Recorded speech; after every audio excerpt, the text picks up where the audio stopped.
నమస్తే అండి, welcome back to Padmavati channel. Friends, ఇవాళ మన ఛానల్లో ఎంతో హెల్దీ అయినటువంటి మెంతికూర టమాటాని అస్సలు చేదు లేకుండా మంచి టేస్టీగా ఎక్కువ హడావడి లేకుండా చాలా సింపుల్ అండ్ ఈజీగా ఎలా వండుకోవాలో చూపిస్తానండి. ఫస్ట్ ఈ మెంతికూర ఆకులను వలుసుకోవడం కొంచెం కష్టమైన పని అయినా కానీ వండిన తర్వాత మటుకు ఈ కూర వేసుకొని ఫస్ట్ ముద్ద నోట్లో పెట్టుకోగానే ఆ కష్టాన్నంతా కూడా మనం మర్చిపోయేలా చేస్తుంది. నిజంగా అంత అద్భుతమైన రుచితో ఉండి చాలా కమ్మగా ఉంటుంది. ఫ్రెండ్స్, ఇక ఇప్పుడు మనం ఈ మెంతికూర టమాటో కర్రీని ప్రిపేర్ చేసుకోవడం కోసం ముందుగా స్టవ్ వెలిగించుకొని స్టవ్ మీద మందపాటి గిన్నెను పెట్టి అందులోకి ఒక 3 టేబుల్ స్పూన్స్ ఆయిల్ని వేసుకొని హీట్ చేసుకోవాలండి. ఆయిల్ హీట్ అయిన తర్వాత 1 స్పూన్ తాలింపు గింజలు, ఒక ఎండుమిరపకాయ, 2 రెమ్మల కరివేపాకు వేసుకొని అవి కొద్దిగా చిటపటమని వేగిన తర్వాత ఇక ఇప్పుడు ఇందులోకి మనం ఒక మీడియం సైజు ఆనియన్ తీసుకొని ఈ విధంగా చిన్న చిన్న ముక్కలుగా కట్ చేసుకొని వేసుకోవాలి. అలాగే ఒక 2 పచ్చిమిరపకాయలని ఈ విధంగా చిన్న ముక్కలుగా కట్ చేసుకొని వేసుకొని మొత్తం అన్నీ కూడా బాగా వేగనివ్వాలండి.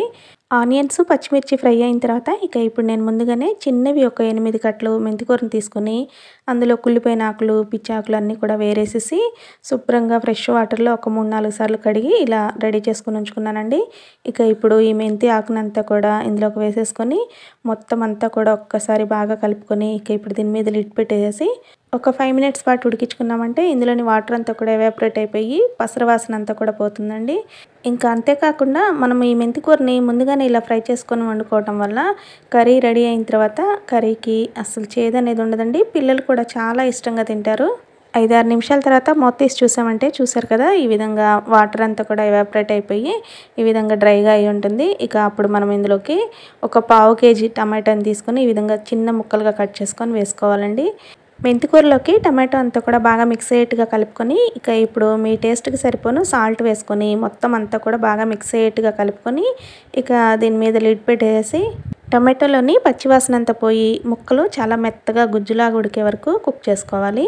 స్టవ్ ఫ్లేమ్ని సిమ్లో పెట్టుకొని కూర అడుగంటకుండా మధ్య మధ్యలో మూత తీసి కలుపుకుంటూ ఉడికించుకోవాలి. కొంచెంసేపటికి ఈ టమాటో అంతా కూడా చాలా మెత్తగా మగ్గిపోయి కూర అంతా కూడా ఈ విధంగా దగ్గర పడి ఉంటుందండి.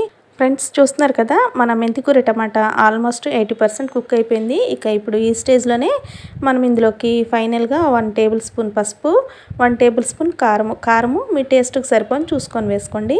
పసుపు, కారం అంతా కూడా ఈ కర్రీలోకి ఇలా బాగా మిక్స్ అయ్యేట్టుగా కలుపుకొని ఇక ఇప్పుడు ఫైనల్గా ఒక్కసారి ఉప్పు, కారం కరెక్ట్గా ఉన్నాయో లేదో చెక్ చేసుకున్న తర్వాత ఇక ఈ కర్రీని అంతా కూడా ఈ విధంగా దగ్గరకు చేసేసి మళ్ళీ ఒక్కసారి దీని మీద లిడ్ పెట్టేసి ఒక 2 మినిట్స్ పాటు కుక్ చేసుకున్నామంటే చూడండి, ఈ విధంగా చక్కగా ఆయిల్ అంతా ఈ కర్రీలోంచి ఇలా సెపరేట్ అవుతుంది. ఇక ఇప్పుడు ఈ స్టేజ్లోనే మనం స్టవ్ ఆఫ్ చేసేసుకున్నామంటే మనకి ఎంతో కమ్మని రుచి కలిగినటువంటి మెంతికూర టమాటో కర్రీ రెడీ అయిపోయినట్లేనండి. ఇది ఈ విధంగా ఆయిల్ సపరేట్ అయ్యి కూర అంతా కూడా ఈ విధంగా దగ్గరికి అయిపోయే వరకు ఉడికించుకుంటేనే ఈ కర్రీకి మంచి టేస్ట్ వస్తుంది.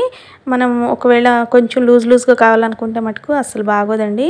సో నేను ఇక్కడ చెప్పినట్లుగానే ఇదే విధంగా ఆయిల్ బయటకు రిలీజ్ అయ్యే వరకు ఈ విధంగా దగ్గరికి చేసుకున్నామంటే కూరకి మంచి రుచి వస్తుంది. ఇంతేనండి, చాలా సింపుల్ అండ్ ఈజీగా మనము ఈ మెంతికూర టమాటాని ఇలా ప్రిపేర్ చేసేసుకోవచ్చు. ఇది చపాతీ, రైసు, రోటీ, పుల్కాల్లో కూడా చాలా అంటే చాలా సూపర్ టేస్టీగా ఉంటుంది. చూసారు కదా, ఈ వీడియో నచ్చిందా? నచ్చినట్లయితే ప్లీజ్ ఒక లైక్ ఇవ్వండి. అలాగే మీ ఫ్రెండ్స్ అండ్ ఫ్యామిలీ మెంబర్స్కి షేర్ చేయండి. ఇంకా ఇలాంటి మంచి మంచి రెసిపీస్ కోసం మన ఛానల్ సబ్స్క్రైబ్ చేసుకోండి. Okay, thank you. See you next video.